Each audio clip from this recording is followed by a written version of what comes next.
کون فاطمہ؟ کس فاطمہ الزہرا کے ایام ہم منا رہے ہیں،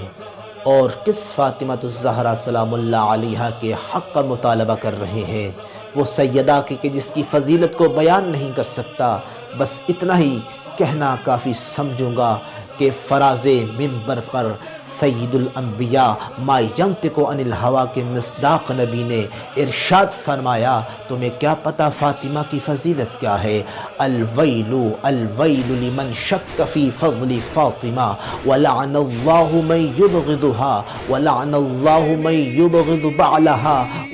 ولم یرضى بامامت ولدها۔ فرمایا تمہیں کیا معلوم، جو بھی فاطمہ کی فضیلت میں شک کرے اس کے لیے ویل تباہی ہے، اس کے لیے خدا کی لعنت ہے، اور فرمایا جو اس سے بغض رکھے اس پر بھی لعنت ہے، جو اس کے شوہر نامدار سے بغض رکھے اس پر بھی لعنت ہے، اور فرمایا اس پر بھی لعنت ہو کہ جو اس کی اولاد کو تو مانے لیکن اس کی امامت کو نہ مانے۔ تو لہٰذا آؤ مل کر سیدہ کی فضیلت کو عام کریں، گھروں گھروں تک پہنچائیں، اپنی اولاد کو سکھائیں کہ وہ فاطمہ کہ جس کی فضیلت میں شک کرنے سے خدا کا ویل، عذاب اور تباہی اور نفرین نازل ہوتی ہے، اسے فاطمہ الزہرا کہا جاتا ہے۔